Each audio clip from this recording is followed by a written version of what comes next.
Bonjour à tous, j'espère que vous allez excellemment bien. Aujourd'hui on se retrouve pour parler cyclisme, pour faire la présentation de l'étape numéro 16, étape qui va nous emmener de Foix, de Carcassonne pardon, jusqu'à Foix.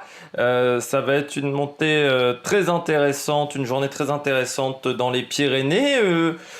Une journée pour baroudeur, mais il faudra quand même se méfier s'il n'y a pas un petit Slovène qui veut renverser le Tour de France. On va voir tout ça en regardant le parcours, l'histoire comme vous en avez l'habitude.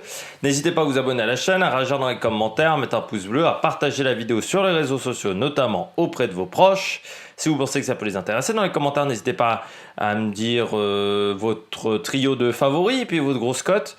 Et puis quand vous abonnez à la chaîne, vous pouvez rajouter la petite cloche, comme ça vous êtes au courant des dernières vidéos qui sortent sur la chaîne, notamment des vidéos cyclisme. On commence tout de suite, et c'est encore mieux si vous mettez toutes les notifications, ça c'est le Saint Graal. Étape numéro 16, étape pour les baroudeurs, avec de belles difficultés, mais qui sont en fait un peu trop loin de l'arrivée, à part peut-être pour un Slovène, mais c'est quand même un peu loin de l'arrivée. Il faudra faire attention à la remise en route, qui peut être difficile, même si on débute calmement ces Pyrénées, il faut le dire, hein, ce sont pas... c'est une journée qui n'est pas non plus extrêmement simple, mais c'est un début de Pyrénées pas trop complexe non plus, avec pas une arrivée au sommet.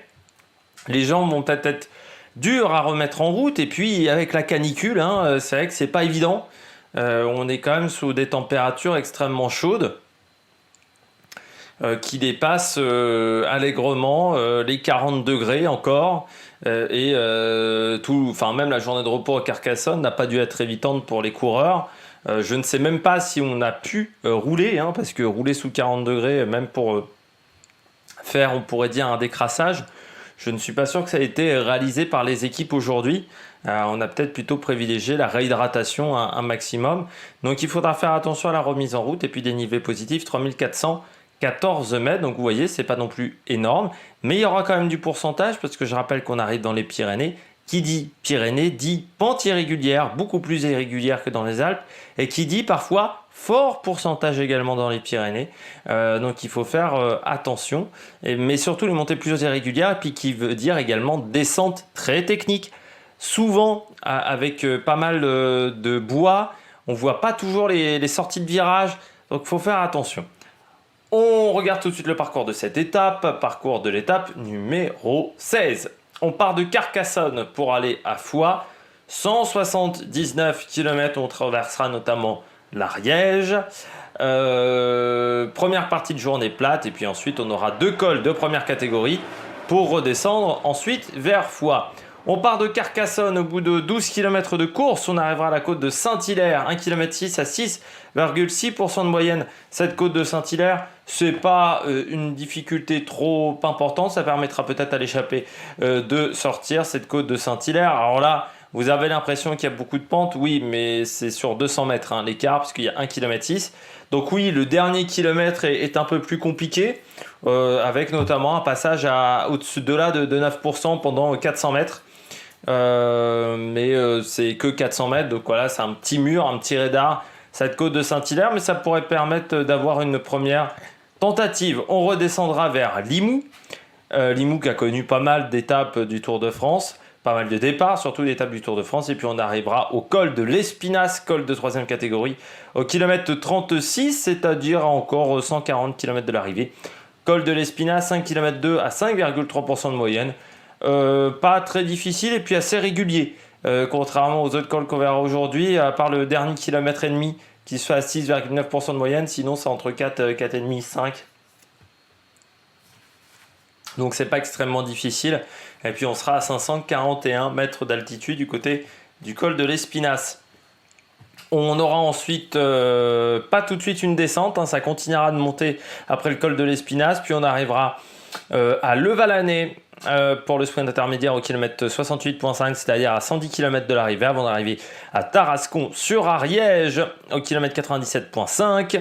C'est là où la course commencera à devenir très intéressante dans les 80 derniers kilomètres, avec la première montée du jour qui sera au sommet au kilomètre 125. C'est le port de l'Hers, 11 km 5 à 6,7 de moyenne, le port de l'Hers. Et vous voyez, quand je vous parlais d'irrégularité dans la pente, Vous le voyez un petit peu quand même avec le pied de col qui est compliqué, notamment 1 km à 10,3%, puis on revient sur des pentes un peu plus faciles pour repasser ensuite sur des pentes à 6, un passage à 8%, un passage à 9% également entre le km 9 et le km 10. C'est irrégulier, pas simple. L'avantage, c'est qu'on n'est pas très haut en altitude, mais ce qui veut dire qu'avec cette canicule, on aura encore chaud en haut du port de l'Hers. On redescendra quasiment juste après le port de l'Hers pour arriver à Massat au kilomètre 141, c'est-à-dire là à 40 km de l'arrivée, un peu moins même, pour avoir le mur de Péguerre. Mur de Péguerre, 9 km 4 à 7,6 de moyenne, côte de première catégorie, 1362 mètres d'altitude au kilomètre 151,5, c'est-à-dire à peu près 30 km de l'arrivée. Quelle est la particularité du mur de Péguerre? C'est qu'en fait, il se déroule en deux parties, ce mur de Péguerre. Vous avez une partie qui n'est déjà pas très facile, on va dire entre 5-6%, mais bon, ça va, ça correspond à une côte de troisième catégorie.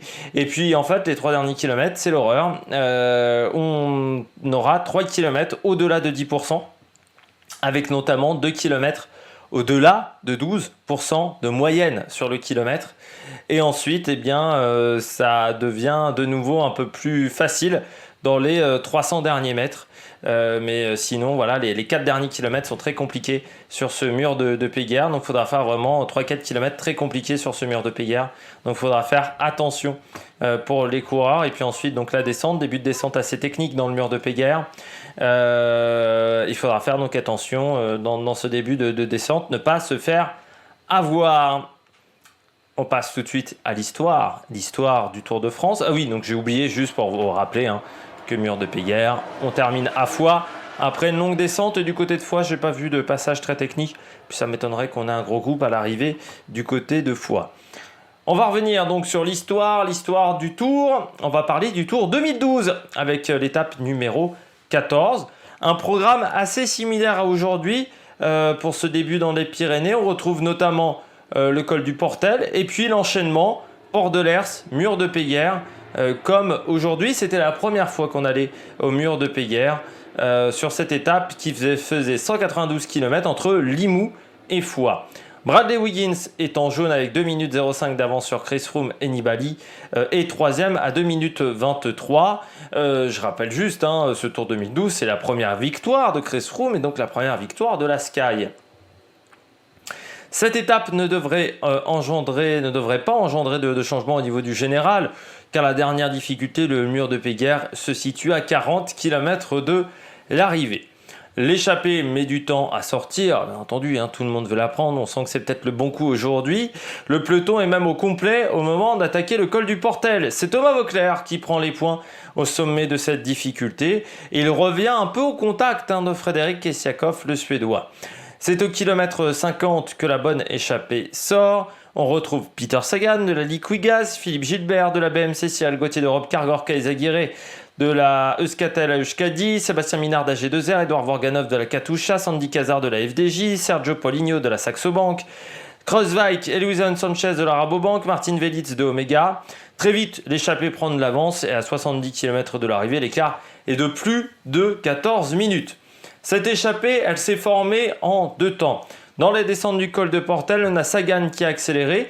Il a emmené Poligno qui avait quand même fini deuxième des Jeux Olympiques en 2004 sur le parcours d'Ardennes derrière Paolo Bettini. C'est comme ça qu'il s'était fait connaître, Poligno.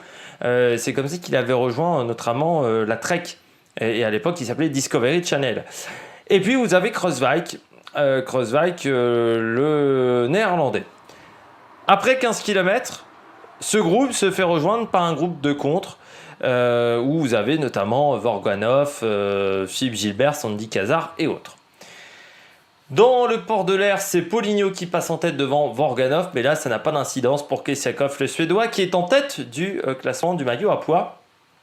Mais à la fin, il y a un petit Français consultant à France Télévisions qui reprendra ce maillot. La descente de ce port de l'Hers se fait sous la pluie et l'échappée perd un membre avec Cyril Gauthier. Cyril Gauthier qui se fait lâcher à cause d'un problème mécanique. Derrière le peloton, on passe une journée tranquille avec la Sky. aux avant-postes qui contrôlent tranquillement. Après avoir défait le nœud de sa chaîne, parce qu'il a vraiment tout emmêlé, il a fait un sacré bordel Cyril Gauthier, et au prix d'un gros effort, eh bien, il va revenir sur le groupe de tête. Et à 40 km de l'arrivée, c'est Luis León Sánchez qui accélère suite à un gros travail de Steven Kruijswijk auparavant. Il est suivi par Izagirre également et par Philippe Gilbert. Sandy Cazard revient car il est parti avec un temps de retard. Et Sagan donne tout, vraiment tout. Il se démène Sagan dans cette montée et il arrive à re-rentrer. C'est à partir de ce moment-là qu'on se dira « Ah bah tiens, Sagan en montagne, on pourrait se demander est-ce qu'il pourrait pas jouer le général s'il perdait 2-3 kilos ?» Au final, bon, il le fera jamais. Au même moment, Sandy Cazard décide de s'isoler en tête de la course. Il passe en tête au sommet, mais son avance est inférieure à 10 secondes. Au pied du col, dans le peloton, c'est la BMC qui se porte à l'avant pour le vainqueur de l'année précédente, Cadel Evans. Et à 29 km de l'arrivée, du côté de l'échappée, c'est Sagan et Izagirre qui rejoignent Sandy Cazard. Dans le peloton, seuls Jérôme Coppel et Maxime Montfort sont distancés parmi les coureurs du top 15. Au sommet, Cadel Evans est victime d'une crevaison et elles vont s'enchaîner pour l'Australien qui va s'arrêter encore 2 fois. Et le vainqueur du Tour 2011 est surtout très énervé car son équipier TJ Van Garderen, TGV, ne l'a pas attendu. Et oui, le problème d'avoir 2 leaders. TJ Van Garderen à ce moment-là est un jeune aux dents longues et Cadel Evans, lui, est le leader en place et ça ne va pas plaire au leader en place. Une trentaine de coureurs, dont le leader du Tour de France, sont touchés par des crevaisons entre la fin de la montée et le début de la descente. En fait, vous avez des spectateurs pas très malins qui ont décidé de jeter des clous après l'échappée sur la route. Et ce mauvais comportement va avoir des conséquences énormes. Il va notamment entraîner l'abandon de Robert Kizarlowski, le Croate qui va se faire percuter par Levi Leipheimer en perdition et qui va se casser la clavicule. Le peloton décide de se neutraliser, mais Pierre Rolland, lui, est sorti au tout début de la descente et il possède 1 minute 15 d'avance. Il met du temps à se relever car il n'est pas au courant en fait tout de suite des problèmes de l'échappée, mais ce temps qu'il mettra à se relever, ça ne plaira pas au peloton qui lui reprochera son attaque et son attitude.